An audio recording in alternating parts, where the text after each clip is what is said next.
was teaching Surah Jusuf in the UK. I ended the course talking about how Surah Jusuf teaches us sociology. And how important harmony is in the home. And how detriment the lack of harmony is to our children. In Surah Jusuf, Allah subhanahu wa ta'ala tells us that Jusuf alayhi salam saw a dream.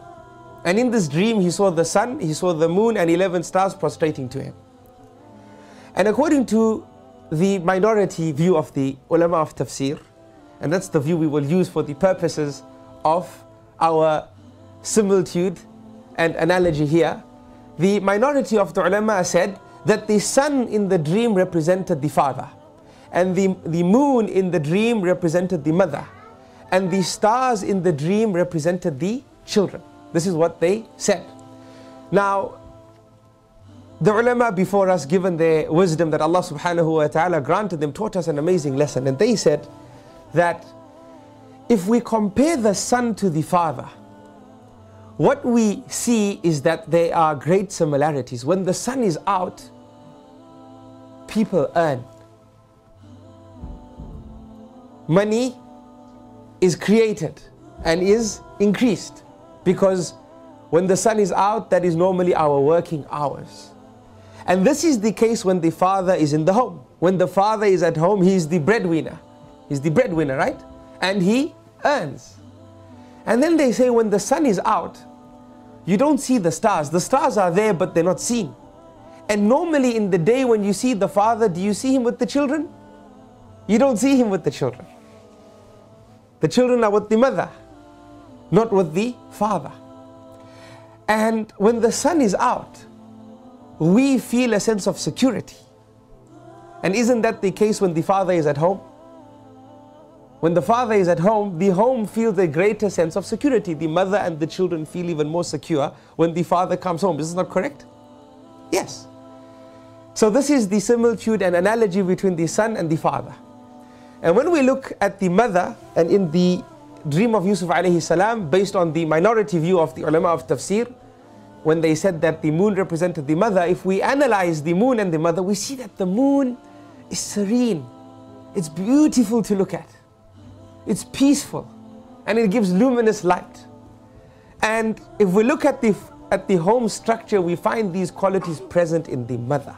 The mother is serene. The mother is beautiful to look at. The mother creates a sense of peace in the home. Just like the moon creates for us at night. When the moon is out, we find the stars twinkling. And when you see the mother for most of the day and the night, you find her with the children. And the children are happy and running around her.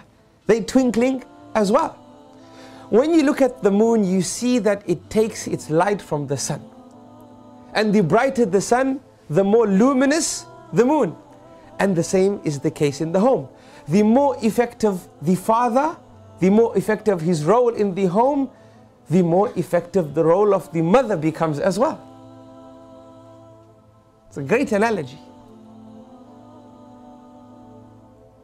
And then they say that when the sun tries to be the moon, and the moon tries to be the sun, something happens. What happens? We have an eclipse. We have an eclipse. And when an eclipse happens, the role of the sun is inferior, and the role of the moon is inferior, and the stars are nowhere to be seen. And when we look at the home as well, when there's no synergy between the sun of that home and the moon of that home, there's no harmony between the mother and father, the husband and wife of a particular home, we also have an eclipse. Except that that eclipse is known as a social eclipse. A social eclipse. And when a social eclipse happens, the role of the mother is rarely felt, and the role of the father is rarely felt. And who suffers the most? The children. May Allah subhanahu wa ta'ala protect us.